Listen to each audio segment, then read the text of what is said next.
There's nothing like your first Mac. Here's what people online are sharing. @Dr. Rain says, everything is just so smooth and fast, I still can't get over it. Syncing stuff between my phone and this is just chef's kiss. @Mr. Incredible 488 says, Apple Silicon basically cures low battery trauma. That's how they felt with their first Mac. How will you? Introducing the all-new MacBook Neo. An amazing Mac at a surprising price. Find out more on apple.com/Mac. The following is an actor, not a real person. We tried to find an actual Stacking Benjamins podcast listener, but we're not sure any exist. Yesterday, I turned on one of those other podcasts. More money talk? The topic was something called long-term care, and they couldn't even make me care for the short term. That podcast made me feel like just another number. Hi, I'm Joe's mom's neighbor, Doug, the huge star of the award-winning Stacking Benjamin Show. Are you tired of podcasts that blabber on about money? Are you confused about all this IRA, SEPP, 72T, and fiduciary talk? At Stacking Benjamins, you're not just another number to us. Heck, if you actually listen, you're the only number. That's why we barely ever talk about money. Better yet, we treat you like family. We'll invite you on down to Joe's mom's basement, serve you some pie and maybe even a little lemonade, and best yet, when you leave, we'll complain about you behind your back. Because that's what real family moments are all about. I'm never going back to that old podcast. Stacking Benjamins is a way for me to avoid numbers and feel that warm, fuzzy feeling I get every time I scream at my sister on the phone. Stacking Benjamins, where you're not a number, you're family.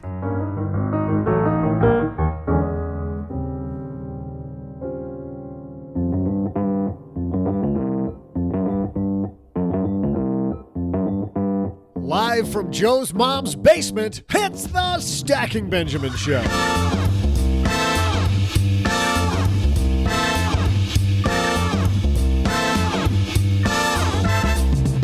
Hey there, money fans. I'm Joe's mom's neighbor, Doug, and today we're gearing up for Halloween. Joe's mom's taking skeletons out of the closet. Joe's showing us photos of his 7th grade birthday party. Ooh, that's scary. But we're going to help you prep for your Halloween today. What costumes should money geeks wear? That'll come later, but first, we'll discuss the pros and cons of retiring early and whether you can 1% yourself better towards your goals. And to help us, we welcome from Afford Anything, Paula Pant. And from our Facebook group, listener Colton McLeod. And rounding out the group, the author of Control Your Cash. Do I have to say it again? Really? Fine, Greg McFarland. In our Friday career segment, we'll all learn together about branding with career site themuse.com CEO Kathryn Minshew. And here he is, the guy we've thought about branding, but he won't stand still. Joe Saul-Sehy.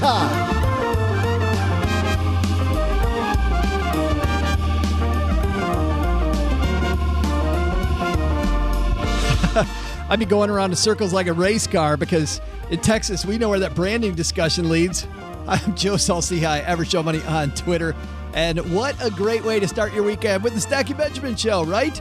We got a fantastic roundtable coming up, Kathryn Minshew. But first, if you are wondering how your financial products could be better, well, wait no longer because our friends over at Magnify Money, use stackingbenjamins.com/Magnify Money to get there. They have revolutionized the way that you look at your financial tools. No longer do you just walk into the bank and say, hey, can I have the best you got? Because the best that one bank has is not nearly the best that you can get. The average person saves $450 because they can easily compare what they have to others, ditch the old stuff, switch to the new way, way better stuff, and save a bunch of money. And wouldn't you like to have an extra $450, especially going here into the fourth quarter, right? We're at the end of the year where it's always expensive with the holidays coming up. stackingbenjamins.com/Magnify Money. Change your student loans, get that credit card debt cleaned up, pay less interest to the man, finally get some reward points if you pay your debt off every month. stackingbenjamins.com/Magnify Money. And today's show is brought to you by our own Stacking Benjamins courses. You know, if you're looking to learn, hooking up with Stacking Benjamins obviously isn't the place, because if you learn anything listening to this show, you should keep it to yourself. That's why we created a whole host of Stacky Benjamin's courses. We have 2 released so far, more coming out all the time. And right now, you really want to know how to legally cheat on your taxes. Sounds great, doesn't it? You'll think you're cheating on your taxes because you know more than everybody around you. Whether you procrastinated and that October 16th deadline has gotten away from you, or you're somebody right now, once again, talking about the fourth quarter, looking to make the great moves today so that when you're filling out your taxes for next April, you've got your ducks in order. Too many people, when I was a financial planner, would ask me, too late. Well, what can I do on my taxes? Well, we can make next year's better, but really it's just a jigsaw puzzle when you get to filling out the tax form. The key is to know what pieces there are ahead of time and learn how to legally cheat on your taxes shows you that. Our other course, Learn How to Save Half Your Income. And if you're worried about spending a lot of money at the end of the year, maybe it's time to focus and to learn how to get more money saved. StackingBenjamins.com. And if you just scroll down just a little bit, you'll see both of our Stacking Benjamins courses. And a new one coming out soon. I can't talk about it. If you get our newsletter, The Stacker, you'll know what that is, but haven't made it public to everybody else yet. All right. Fantastic show. Kathryn Minshew here in the middle talking about your career and branding yourself. That's a big topic. But first, we got a fantastic roundtable. So let's get this party started.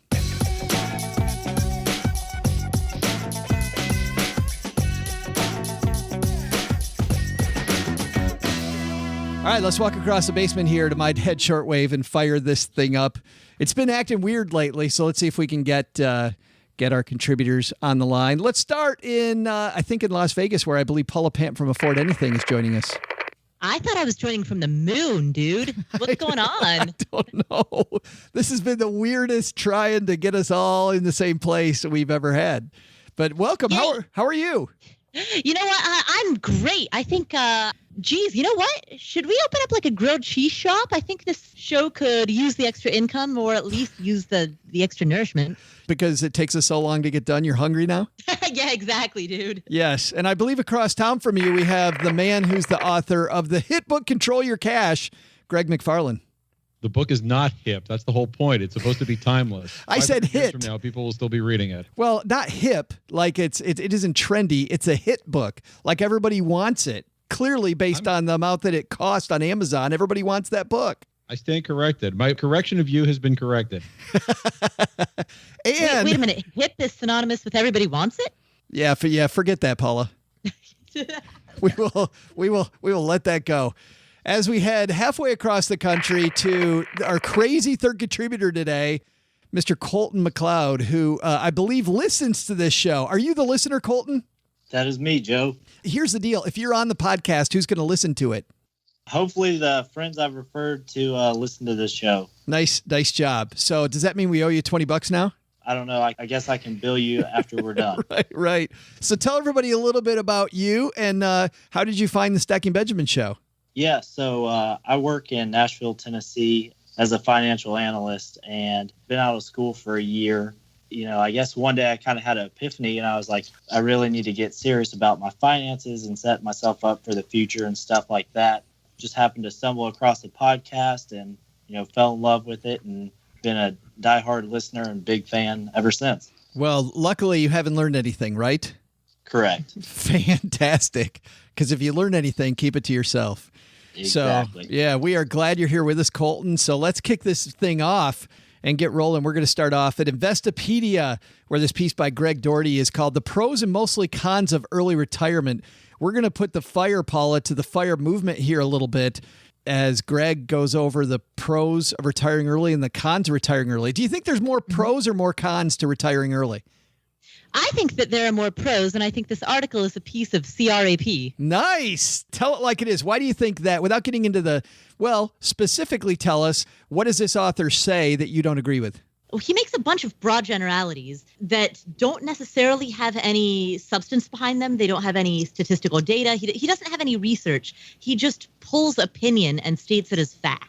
Like he also like what? uses, Because he's well, wait a minute. He says it could be bad for your health, and he immediately goes into a statistic. A 2008 analysis from the National Bureau of Economic Research reported that retirement leads to decline in mental health and mobility. So immediately he opens up with that. Your Social Security benefits will be smaller. That is okay. So I'll answer each one then. First of all, The report talks about retirement being bad for mental health and mobility, with the assumption that all retirees are of a traditional age. The report does not survey people who retire early. It does not survey people who retire in their 40s or 50s.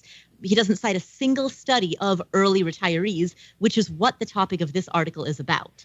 Secondly, your Social Security benefits will be smaller. He makes the assumption that if you are retiring early, you are necessarily pulling Social Security benefits early, which you may or may not do. And I'd say the vast majority of people in the FI, in the fire scene, are not going to be doing that. They're not going to be relying on Social Security, at least not as a major part of their plan, particularly because for them, many of them will be retiring at the age of 40, 45, when they can't even pull it early. But that still is a con. I mean, it still is a con that Social Security benefits will be smaller. That's true.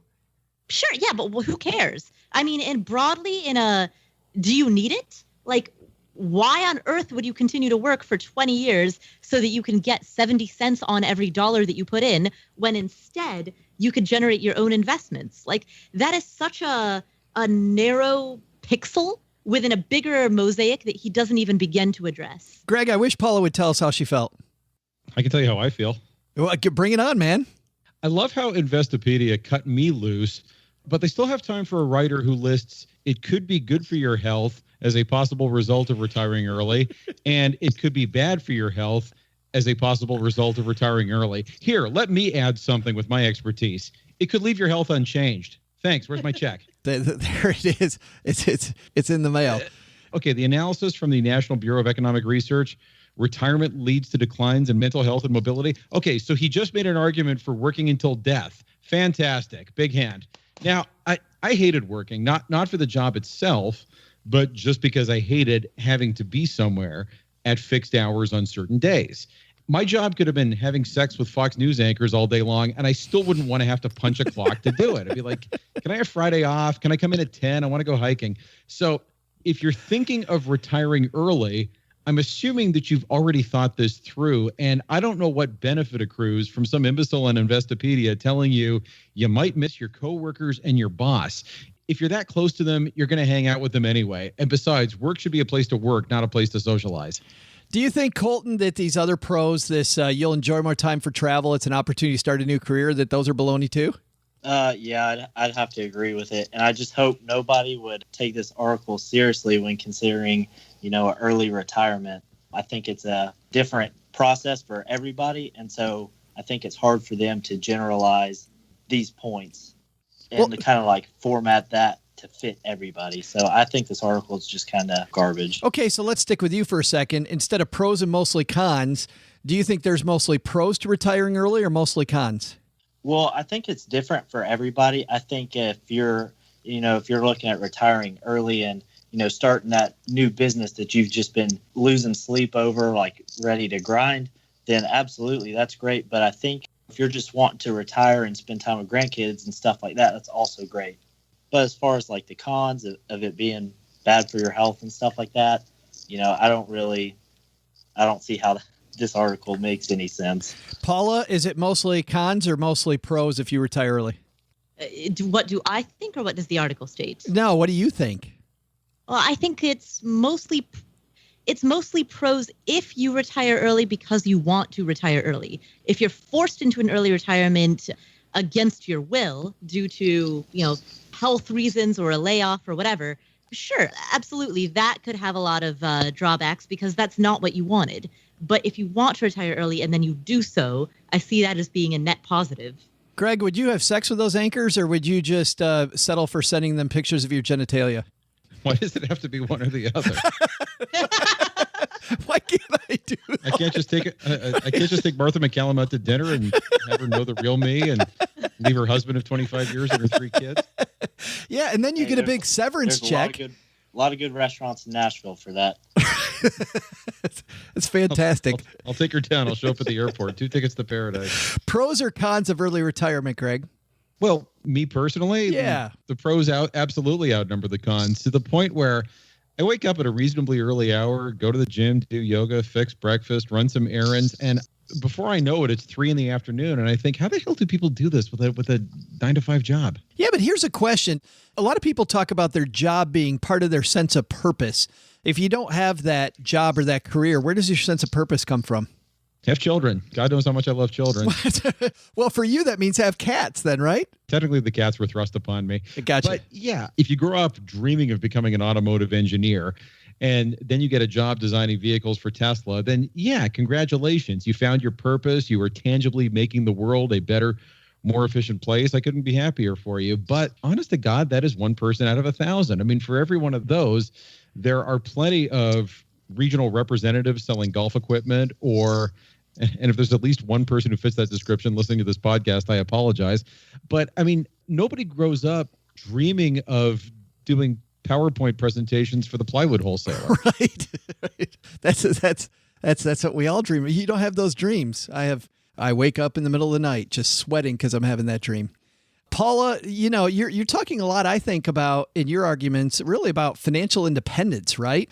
And this article is really about retiring when he says you'll enjoy more time for travel and it's an opportunity to start a new career. Those are your pros. And the cons are that you might miss your job, which I know from working with people that were retiring, not financially independent, but retiring, that they might miss their job and that they'll have to find health insurance. I mean, isn't there a distinction between the two of those?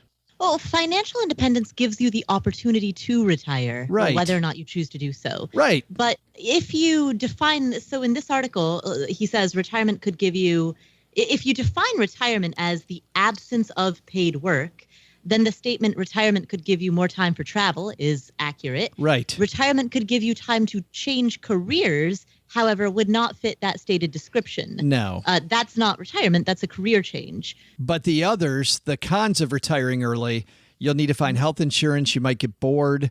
Your retirement savings will have to last for more years. I mean, those are all true things if you're going to stop. So number one, why is finding health insurance a con? Finding health insurance is just something that you need to purchase, like buying groceries or paying for electricity. If you budget for it and you have an idea of what it'll cost, and then it's no different than any other purchase that a person would make. Yeah, but doesn't it seem like, I mean, in terms of a lot of people don't even think about that, Paula. I mean, I know you obsess about this stuff, but it's amazing when you work with the public, like, oh yeah, I'd have to find out. Oh boy. Well, if you want to live an extraordinary life, you have to go at least marginally above and beyond what your average Joe couch potato might do. So yes, if you would like to retire early, spend one evening of your life thinking about the fact that you will have to buy health insurance on your own and figuring out a way that you're going to pay for it, just as you do for your car insurance, your homeowner's insurance, your mortgage, your auto payments, for clothing, for every other purchase in your life. I don't understand why people have decided to single out and then fixate upon this one particular line item when people are spending way more on their mortgage and you don't see everyone freaking out about that. Colton, when it comes to your retirement vision, just a year into your career, do you think about retirement much? I don't necessarily think about the final stage, but I think about the process and what I need to be doing now that puts me in a position, to really win as far as making sure that I'm not missing opportunities to, put a little extra money aside here or, just make smart investments that will set me up for the future, basically. Do you do those mostly through work, like your workplace benefits? So I do have a 401k with work, but I do have a separate investment account on the side. Nice. Okay. And I mean, are you at the point already where you're looking at the numbers that you need to save, or are you just saving as aggressively as possible? Saving pretty aggressively, okay. But I also look at the numbers, and being so young, I think it's easy to get caught up in, well, my friends are doing this, my friends are going there and stuff like that. And so I think it's one of those things where, A, I get you don't want to miss out on the fun, but B, at the same time, you need to be smart and have that long-term vision of what is my final goal and what is going to help me achieve that goal. The only thing that would maybe help Colton, Greg, because I think he's awesome that he's thinking about this early, is if he'd read Control Your Cash, which is available, I think, on Amazon. Yes, you can download it onto your Kindle for just $7. It'd be fantastic. Let's move on to our second piece, which comes to us from the blog called Apathy Ends. Take action on your personal finances. And this is a piece called Can You Do 1% Better? And it says 1% doesn't seem like a big deal. Out of $1, it's a penny that you probably walk by on the street and don't think of picking up. A 1% price increase at the grocery store doesn't stop you from bringing home anything new. But then he says skipping down a few lines. What can a 1% improvement do? He talks about saving 1% more and then 1% more and then 1% more and turning it into a 40% savings rate. Paula, we'll start with you again. What do you think about that? Just 1%ing your way all the way to 40%. I think he must have read my blog because I've written multiple articles about exactly this concept. I started writing about this several years ago. And I have a Facebook group called the 1% Challenge. Just boil the frog to do 1% better and 1% better. Yeah, exactly. So what I've always written about is no matter what your current starting point, if you're currently saving 0% of your income, save 1% this month. If you're currently saving 5% of your income, save 6% this month. Like no matter what your starting point, up it by an additional 1% this month, and then continue to do so every subsequent month so that a year from now, you're saving 12% more than you're saving today. And if you do that, if you repeat that for 4 years, you'll be saving 48% more. Greg, you're a guy who has done a bunch of hacks. I mean, when I read Control Your Cash, you present these hacks as if they're just common sense wisdom, but for the average person, it's not common sense wisdom. This seems like a hack where somebody went up a little bit at a time, like Paul is talking about. What's a big hack that really has gotten you where you are today? I got to admit, I don't think of these as hacks. And I feel about that word the same way you feel about because it implies that it is a one-time fix. It's like fat people who, quote, go on a diet.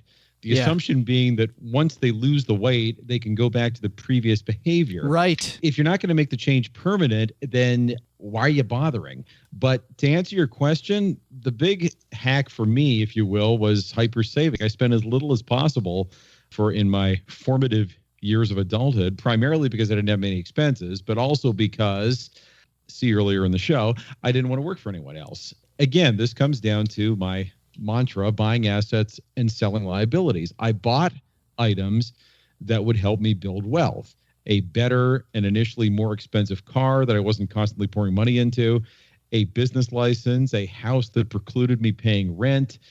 And also, there's a negative to this as well. And when I say a negative, what I mean is not incurring overpowering consumer debt. It's a negative rather than a positive in the sense that I omitted something rather than doing something. But omitting that horrible thing helped as much as doing almost anything did. It was the proverbial ounce of prevention. I love your discussion in your book about this, about alcohol. And we've talked about it on the show before, but it's been a long time. Do you mind, because this discussion about not buying alcohol, even if you're going to drink, not buying it at restaurants, was like a big wow when I read your book. It's impossible to say it without people thinking that you're being preachy, right? Or that you're Carrie Nation and it's 1926 and you're going into the speakeasies with an axe to break open the barrels. No, well, the point that I was making is, and again, this sounds like a bumper sticker, but take it literally. You don't need alcohol to have a good time. You go out and socialize. And if you're looking at least in Vegas, it can be upwards of $15 a cocktail versus tipping $1 for a Diet Coke and then multiply that by however much time you spend out. I mean, when I quit, the first thing I noticed was the next morning, along with lack of a headache, how did all this money end up in my wallet? Yeah. My God. Yeah, and even if people decide if I could just not drink full time, that would be a decent job. Right. Yeah, I mean, even if people decide to just drink at home and not drink at a restaurant, that's a bundle of money. When I read your book, I went, man, that's a ton of money. Yeah, I don't know how many people have actually taken it to heart and applied it to their lives, but the math and the logic are inescapable. Well, Colton has. Colton, I know you read Greg's book, and you always get loaded before you go out to dinner, don't you? My book does not say that. It says to pregame at home. That's right. Isn't that what you do, Colton? Come on. Occasionally. Yeah. Hey, let's pause our awesome conversation with Colton, Paula, and Greg to welcome you to our midway point. For those of you new to the show, in the middle, we either talk about financial technology or today we talk about careers. And your career is the way that you make more money. And we're about to talk about your personal brand.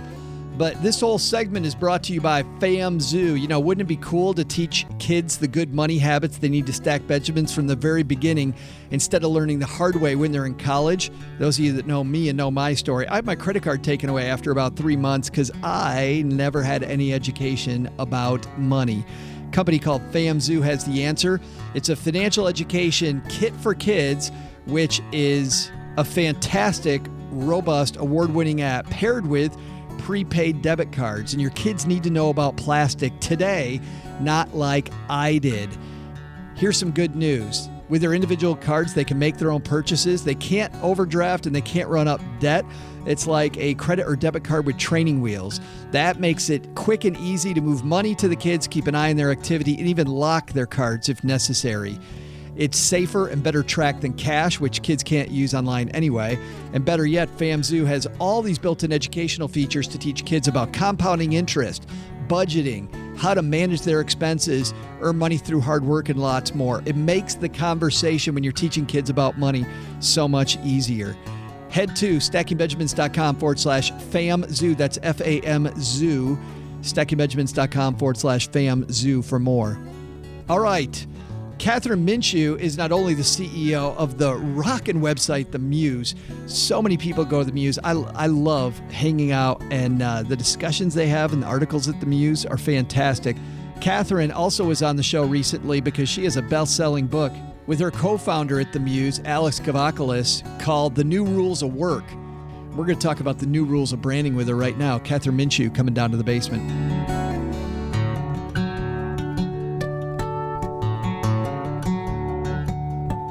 And walking down the steps right now, Kathryn Minshew from The Muse. How are you? Have a seat. I'm doing so great. I'm doing good. How are you doing? Well, I'm great now that you're here because you're going to help us all with personal branding. And it's funny because whenever I hear this term, Kathryn, personal branding, I think, isn't doing a good job enough? I think that is a really common misconception. And to be honest, 5 or 10 years ago, that was how the business world worked. Nowadays, though, it's really important to understand how do people perceive you and how is that either advancing your goals or holding you back from achieving them. One thing I love to say is that your brand is what people say about you when you're not in the room. Full stop. Well, it's good. I'm glad that you say that because I think sometimes we all have friends on Facebook or on social media, LinkedIn, wherever, that it feels like they're kind of more of a braggart. And I'm like, I don't want to be that guy. Absolutely. I think that there's a misconception, and I wish there were honestly a better word than personal branding, because I think that when most people hear that, they immediately think of just trumpeting yourself all the time, right, talking about how great you are. And that's not at all what I mean. I think there's something much simpler and more core to this idea of understanding how you're perceived by others. And again, how that aligns with how you want to be perceived and what you want to accomplish in your career. Well, let's talk about that then. Let's dig in. What is core to personal branding? There are a few elements that I find are core to personal branding, no matter what your goals are. And generally, we've listed in the New Rules of Work, my book, we've listed 5 steps, but there's obviously a little bit of variability based on where you are in your career, what you're trying to accomplish. But we can just kind of quickly go top down. The first is determining your brand attributes. So this means, again, if your boss were asked to describe you, what are some of the adjectives that they're going to use? And are those adjectives that you're excited and proud to be known for? Right. Or are there other adjectives that you'd like to supplement? Right. And while you'll never have complete control about the way people talk about you, you'd be surprised how much you can do if you really zero in on, I want to be known as someone who's extremely reliable. I want to be known as someone who's always representing the voice of the customer. I want to be known as someone who's great at motivating and energizing teams. If you think about that, if you adjust your behavior, and if you're very thoughtful about the way you describe yourself and what you want to be known for, you can start to really see that reflected in the people that you work with and in your presence. It's almost like you're thinking of yourself as your own PR rep. To some extent, yeah. And I think, again, that can have negative or positive connotations to people. Right. It's more about this idea that people will have an impression of you. They will have a sense of who you are as a colleague, as a boss, as an employee. And the more that you're aware of that, and again, if you're specifically trying to aim in a certain direction in your career, the more that you can be an input into your own personal brand, the more success you're going to have. Gotcha. And what's the next piece to being to your core? Yeah, so I think the second is to actually draft a very short branding statement. So this means once you've sourced a couple of attributes, and I should take a step back and say, you can not only think about some of the things that you personally might like to be known for, but also ask 3 to 5 colleagues, friends who know you well, perhaps your current boss and previous bosses, what are some of the adjectives you would use to describe me? And start to source what are not only the attributes of your current personal brand, but then putting them together in a sort of short, concise statement that you'd be proud to be known for. And then that transitions very closely into step 3, which is to refine your profile. So for example, most of the people that are listening to this probably have between 1 and 5 social media profiles, maybe more if they're really, really into sort of the digital revolution. But most people have, a Facebook profile, a LinkedIn profile. Some people are on Twitter, Instagram, Snapchat, maybe smaller social networks or industry networks. And I think it can be really helpful to look at the way you describe yourself, your bio, your background, your summary statement, and see, does it at a high level align across those with the things that you want to be known for? And does the content you're putting out align? So for example, if one of the things you're looking for is to be seen as really detail oriented, you might not want to make public a social media page with a ton of typos and expressions. That might be totally appropriate for that platform, but you can start to see how if a future employer or a colleague or a partner was going to Google you, they might not necessarily see that and think, ooh, detail oriented. I think you have to think too about the authenticity of what you're trying to sell to people. Absolutely. It needs to be real because frankly, I think we're all living in an age in which there's just too much about us that is public and digital for people to live a lie.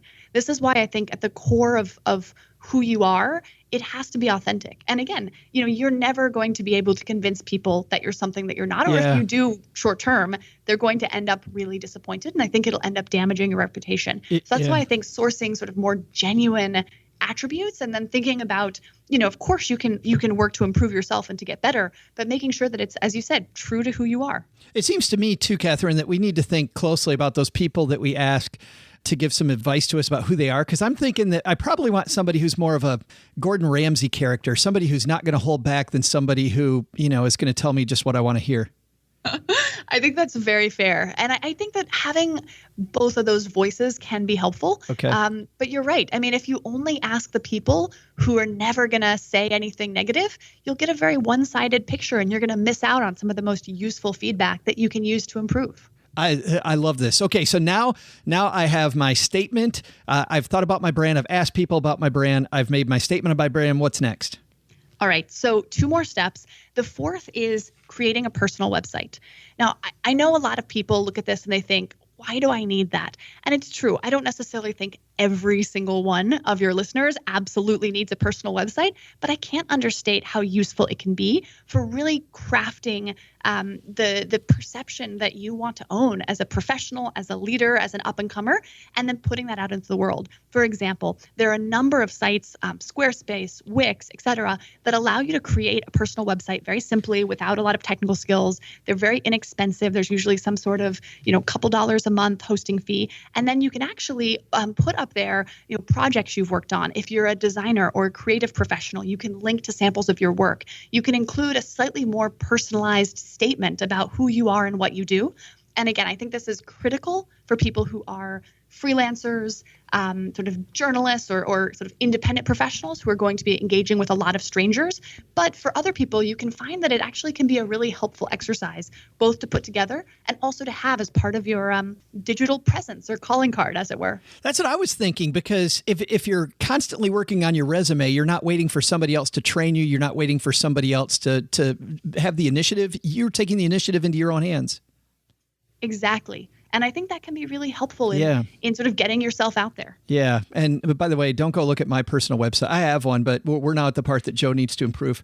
That's good. The Stacking Benjamins website is awesome, but that's because Kathleen at here in the basement, she takes care of that. But my own, all right. Now I've got the website. Now number 4. Do we need a drum roll here? No, number 5. Number 5. Number 5. Yeah. Yeah. So the last thing is just thinking about, I use the word activating your brand, but if that's too, sort of mumbo jumbo, it's really thinking about who are you in person and online, and how do you communicate that to others? So for example, if you're active on LinkedIn, thinking about LinkedIn groups that you might want to be a part of or other communities that you might want to join. If you're in a publication where having your own original ideas is really powerful, you might want to consider writing original content, either on your own blog or contributing to other publications or industry blogs, and then linking to that from your personal website or from your LinkedIn. I think that, again, there's often this misconception, we talked about it a little bit earlier, that personal branding means sort of a one-way megaphone of you just shouting at the world. Yeah. But I think the most effective people are really thinking about it as a two-way street. They're giving some of their ideas, they're participating, but they're also learning, amplifying the ideas of others, commenting on things that they find interesting or valuable. And I think when you think about that as part of what your brand is and how you want to live it in the world, again, it becomes a lot more authentic and human and interesting, and not just this sort of like one-way used car salesman, hey, look at me kind of thing. That's fantastic. So making yourself kind of a curator of stuff that you like, and that surround sound then of other people's voices helps build who you are. Absolutely. I mean, I'll actually give you one really interesting example, which is there's a young woman who was interested in building a relationship with me. She wanted to learn more about the Muse and how I built it and the process behind writing my book. And, we were introduced through a friend, but I get introduced, probably to 40 people a month who are looking for advice or mentorship or other things. And so I try and engage with as many as possible. But this woman really stood out because she started occasionally, once a month, once every 2 months. She'd send me a combination of updates on her life, what she was up to. She'd send me articles that she thought might be interesting or relevant to me as an entrepreneur, as a CEO, as the leader of the Muse. And occasionally she would also ask questions and then sometimes follow up and tell me how she put into practice the response or the advice that I gave her. And it was this interesting combination of, firstly, a great approach to getting to know someone, networking, and sort of building a mentor. But also she really had decided this is who I am as a professional. She was very thoughtful about the way that she was sort of presenting herself to me. And I thought she did a really good job of making it a two-way street and really making it a relationship that I was really excited to keep engaging in. That's exactly the brand she wants. That's really cool. Well, a lot of this advice is also in your book, The New Rules of Work, which is absolutely awesome. People can find that book pretty much everywhere, I think. Absolutely. It's available in most local bookstores. You can get it on Barnes & Noble, Amazon.com, read our reviews on Goodreads. We have done our best to get this book everywhere in the universe. So frankly, if you go somewhere and it's not there, you should definitely ask the manager to stock it. I would personally be super appreciative of that. But people can find it anywhere that most books are sold. Yeah, it's awesome. I have my copy sitting right here and copies for both of my kids. And also, I'd be remiss if we didn't ask, so what new is happening at the Muse right now? Because there's always something new. It's like a circus over there, Kathryn.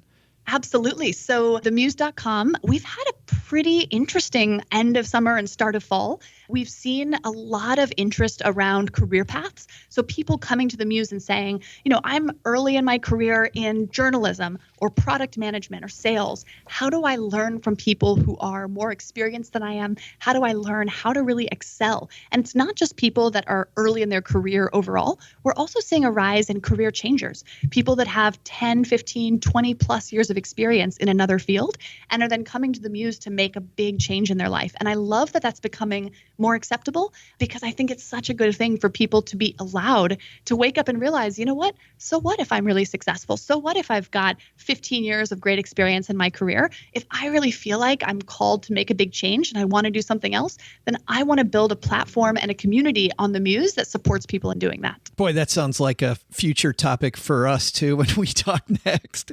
Absolutely. I'd love that. Kathryn, thanks for hanging out. Yeah, thanks so much for having me. Once again, you'll find more out about the Muse, Kathryn, and the New Rules of Work on our show notes page at stackingbenjamins.com. All right, let's get back to this conversation, part 2 with Colton, Paula, and Greg.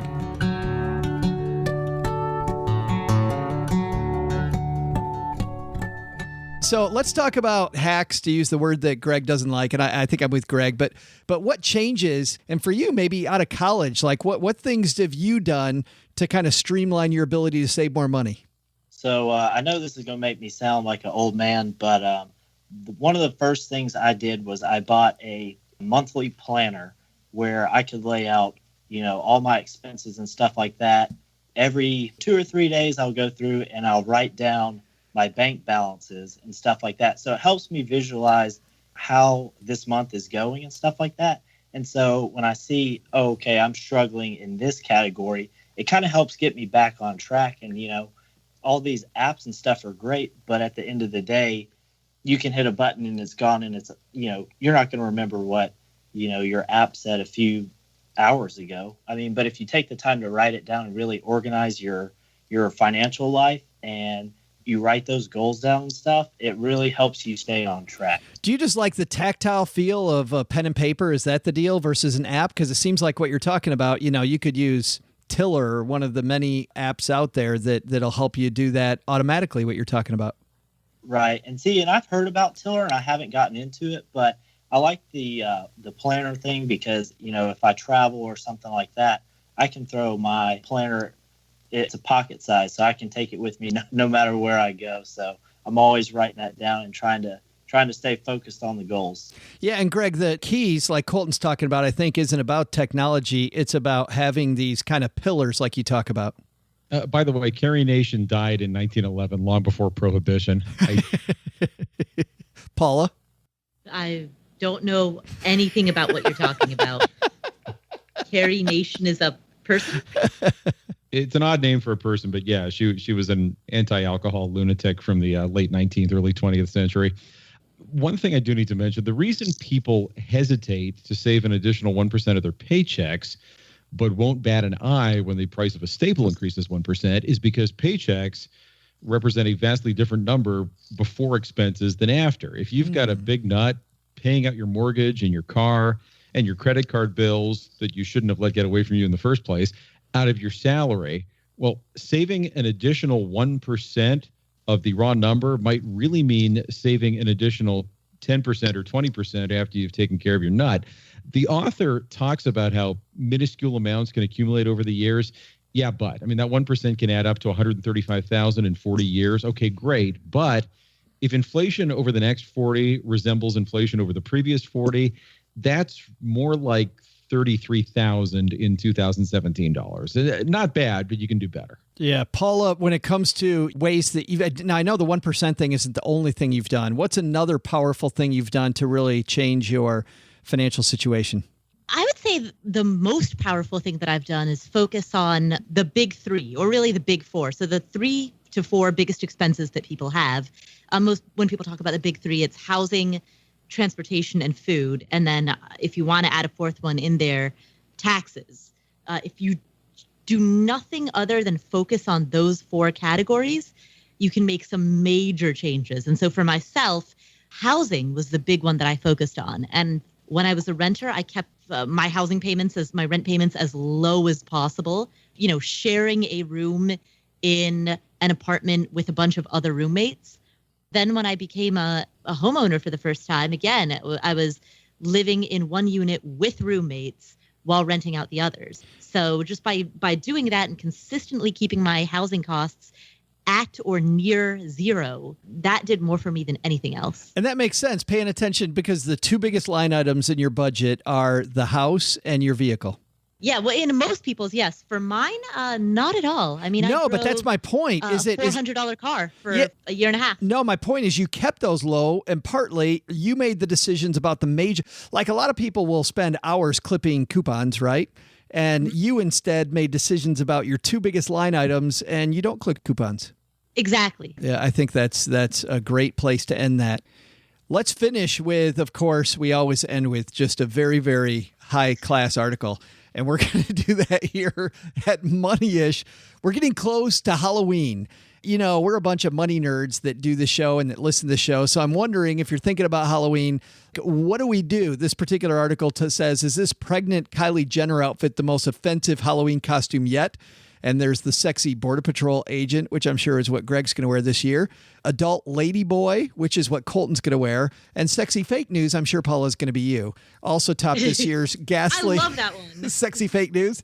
But I don't really want to go through the ghastly ones like pregnant Kylie Jenner. I want to talk about if you're coming up with ideas that are going to be money related for Halloween, what are you dressing up as? And Colton, we're going to start with you, big guy. What are you dressing up as if you're going as a money nerd?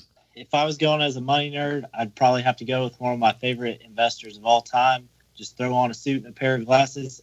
Warren Buffett. Simple enough. You don't have to do too much. So and I don't tend to be super creative on these. So right up my alley. Oh, Greg, how can Colton's answer be so great and so lame at the same time?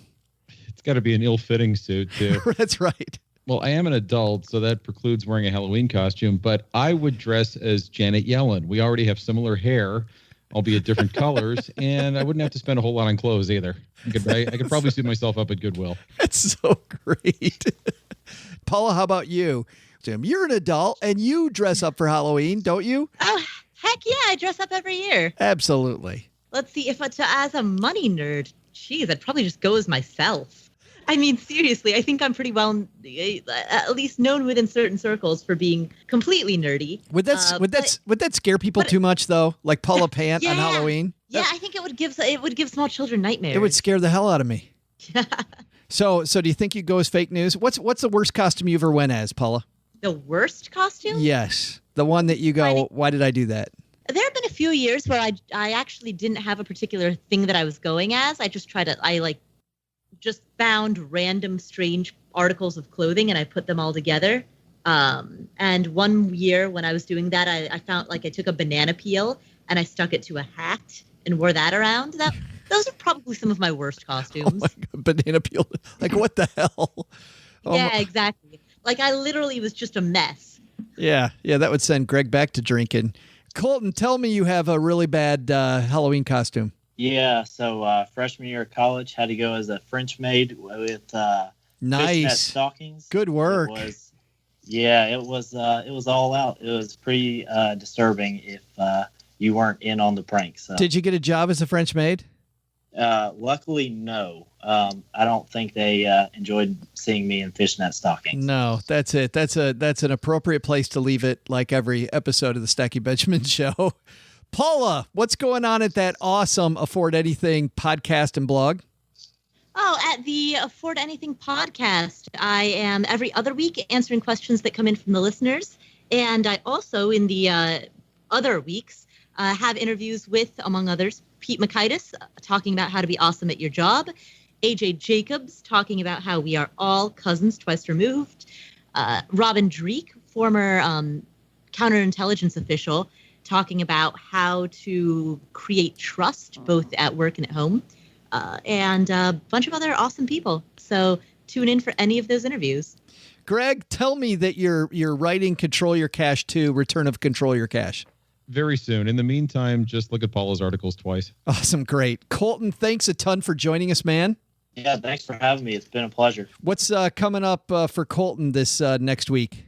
We're getting ready for month-end close and heading down to my alma mater, Auburn University, for some football games. Awesome. Man, that's a great place to watch football, too. Can we get a War Eagle? Hey, War Eagle, but I'm hoping we do a little bit better than we've been doing lately. Man, my daughter went to Arkansas, so I kind of hope not. But we'll leave it there. Thanks a ton for joining us, though, Colton. Yeah, thanks for having me. I really enjoyed it. Yeah, thanks a lot, guys. We'll talk to you later. Thank you. Thank you.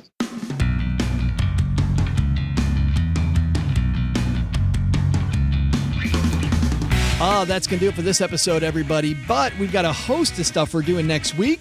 We're in the middle of a game, and I'm going to explain both of those things because you could win the game.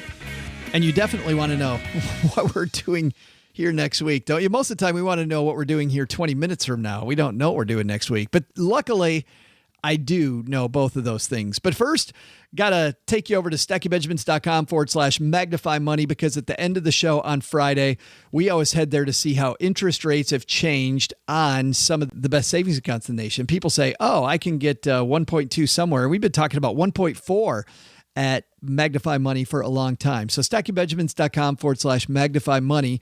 Let's look. We had 3 of them paying 1.4 before, and we click here, and guess what? We've got the same thing. Live Oak Bank, 1.4, Dollar Savings Direct, 1.4, and Poplar Direct, 1.4%. What I like about Magnify Money, though, is they tell me that Live Oak Bank and Dollar Savings Direct have very transparent legalese, where Poplar Direct gets an F in that area. It says it's way too complex. Poplar Direct, it's also a $5,000 minimum, where for Live Oak Bank, it's 0, and for Dollar Savings Direct, it is 1. People also leave reviews for them. I can see there's a few reviews in here. Chuck W. left a review of Live Oak Bank, said, easy process to open account, although it seems to be taking a long time to add. My wife is a joint owner, so not sure why Chuck Didn't do that at the beginning, but there it is. Live Oak, a little slow adding his spouse. So you also know what you're getting into on each of these products at Magnify Money. Good stuff there. That's not all Magnify Money does. Of course, you can compare and save when it comes to balance transfers, cashback rewards, 0% interest cards, checking accounts, savings account, credit monitoring, budget apps, personal loans, student loans, auto loans if you have to take out an auto loan instead of paying cash.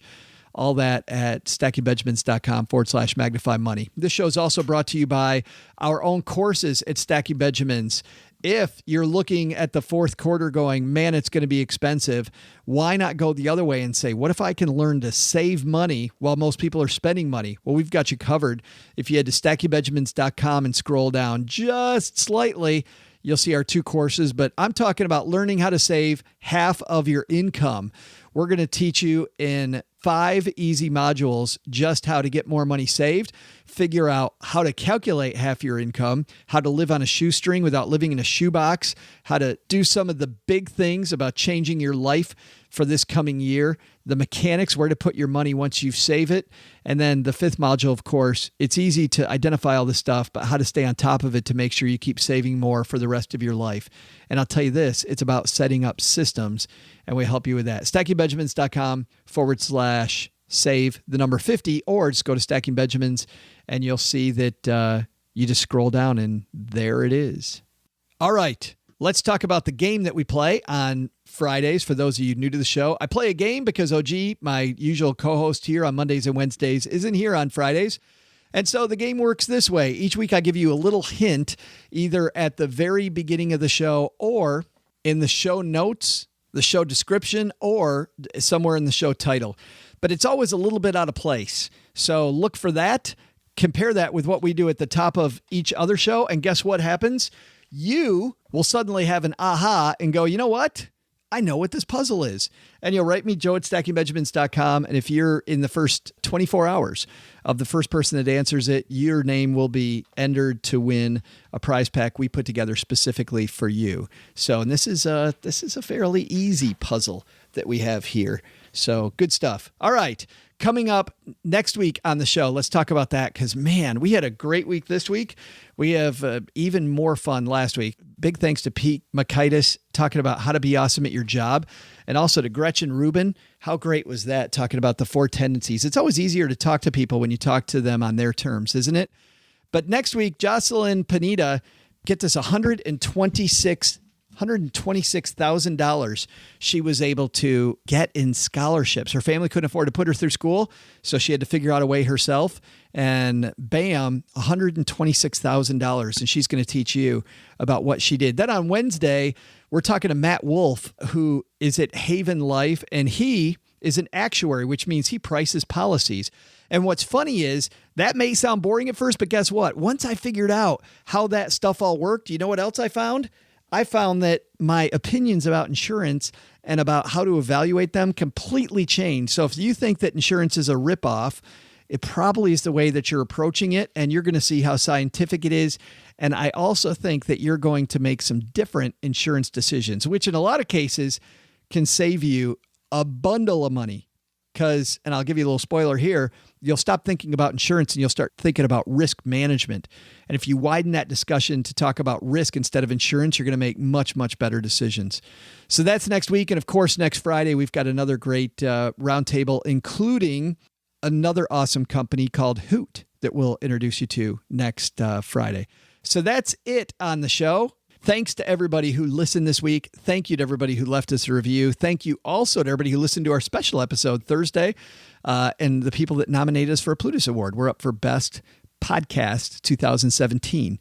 And thank you to everybody who put our name in for that. All right. That's great. Have a fantastic weekend. We'll see you back here Monday, Stacking Benjamins. Bye-bye. Special thanks to Kathryn Minshew from themuse.com for joining us. You can purchase Kathryn's book, The New Rules of Work, among other places, using our Amazon link or from our show notes page at stackingbenjamins.com. Thanks to Colton McLeod for joining us. You want a piece of this show? Join our closed Facebook group. Check it out at stackingbenjamins.com/basement for more details. Paula Pant appears courtesy of affordanything.com. Special thanks to Greg McFarland for unwittingly being the guy everybody loves to hate. He's kind of like our version of George Costanza. This show was created by Joe Saul-Sehy, produced by Richie Rutter-Reese, and engineered by the amazing Steve Stewart.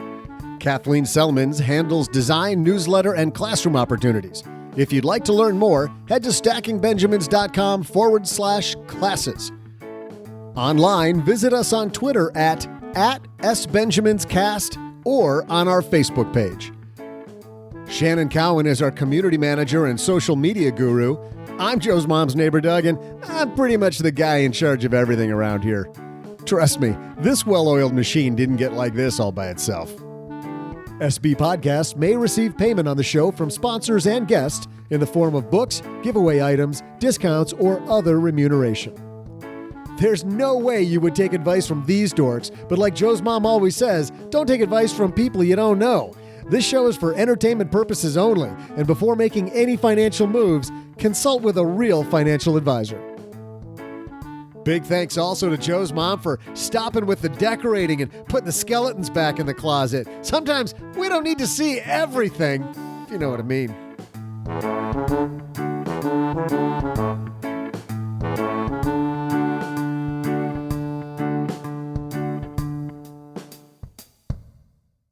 Wait! Where are you going? I was going to make espresso.